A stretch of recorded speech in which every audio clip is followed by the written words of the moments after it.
this the lost media tape? Let's see what it is.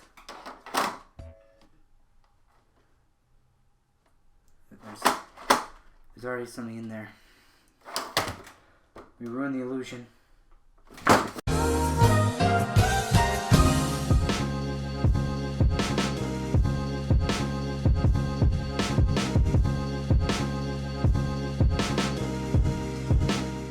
Hello and welcome once again to The Cartoon Catastrophe. Now, this is actually a very special occasion because this is the 30th episode of my Lost Media series. A series which uses only the best research from our top researchers who are locked in my basement forever and will get 5 precious minutes of sunlight if they come up with good enough material. Now, I was thinking back to the first episode I ever did, which was about cracks in Lost Media.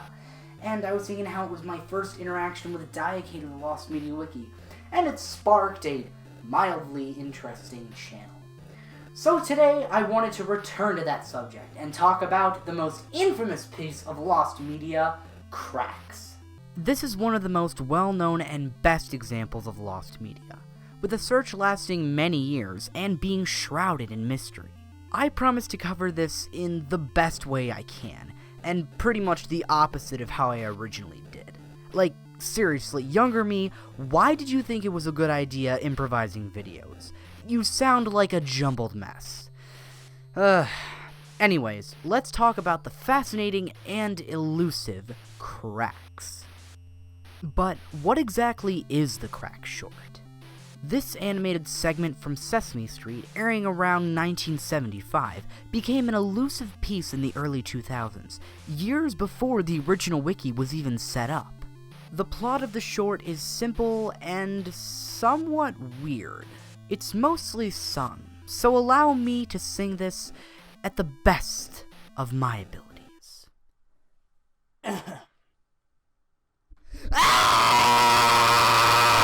A young girl is sitting on a bed while a singing narrator describes the young girl making friends with crack creatures that are a monkey, camel, and hen. They encounter an odd crack master, which has a somewhat unnerving presence and surprisingly isn't linked with cocaine. It collapses and crumbles to the ground, while the narrator ends the short. It's a very uninteresting and somewhat uneventful plot. Honestly, I think it really stuck with people into adulthood due to its surrealistic and odd nature. And the real story and meat of the subject comes in the search itself. Let's first talk about John Armand. In 2008, this man was able to acquire a copy of the short, but he was also under an obligation set in place by a contract not to release it online. He was kind enough to allow people to visit him and view it, and at one point he apparently drove out to an audience to give them the experience of viewing it. As if, sadly, this wasn't enough of a kick in the balls to TheCartoonCatastrophe and the rest of the community, there was another difficult burden. Armand couldn't give any information as to the people who were involved with the short's creation. Not much is known as to why these contractual obligations were set in place, but they definitely put a damper on the community trying to find the short.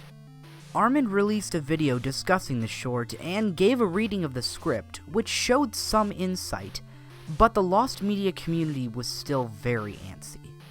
There was a hopeful lead in the animator Cosmo and Zalati, sorry if I'm butchering that name, but he was quick yet polite to deny that he had no involvement.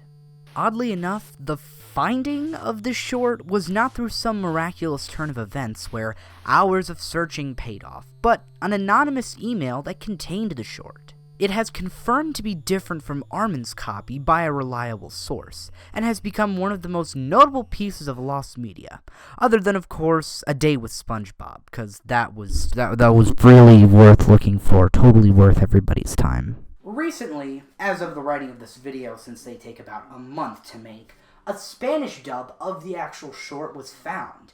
And to that I say, burrito? I don't know.